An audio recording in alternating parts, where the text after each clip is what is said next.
کل رات کو اعظم سواتی صاحب جو ہے وہ ندیم ملک صاحب کے شو میں آئے اور بڑا تفصیل سے ندیم ملک صاحب نے بڑا شاندار انٹرویو کیا ہے. مسٹ کمنٹ ندیم ملک صاحب, بڑا اچھا انٹرویو کیا انہوں نے, بڑے پرٹیننٹ قسم کے سوالات جو ہیں وہ انہوں نے اعظم سواتی صاحب سے پوچھے.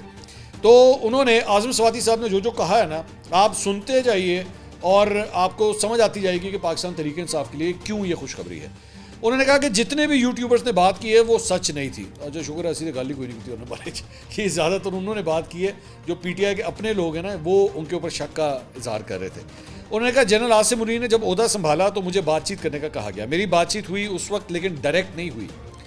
دسمبر 2022 میں بات چیت کرنی تھی, ڈیل نہیں, لیکن کامیابی نہیں ملی. 2 اپریل 2025 کو عمران خان سے ملاقات کر کے میں نے یہ بات بتا کر کے دوبارہ اجازت مانگی. 2 اپریل یعنی کہ آج سے تقریباً 1 ہفتہ 8-9 دن پہلے کی بات ہو رہی ہے.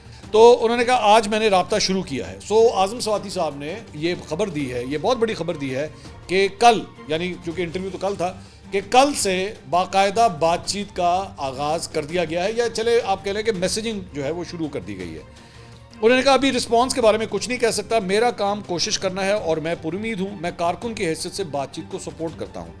عمران خان نے مجھے کہا کہ تم میرے وفادار ساتھی ہو. انہوں نے کہا کہ بات کرو. خان نے ڈیل کرنے کا نہیں کہا, نہ ہی ڈیل کرانا میرا کام ہے.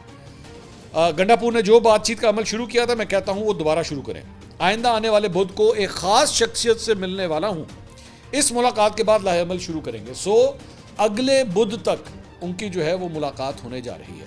اچھا, یہاں پہ ندیم ملک صاحب نے ایکچولی ان سے پوچھا کہ کس سے 3 اسٹار سے مل رہے ہیں, 2 اسٹار سے مل رہے ہیں, کس سے مل رہے ہیں. تو اس کے اوپر جو ہے ذرا انہوں نے اس سوال کو ڈاکی کیا. اس کا انہوں نے کوئی واضح جواب نہیں دیا کہ ایکچولی ان سے کس سے ان کی ملاقات ہونے جا رہی ہے.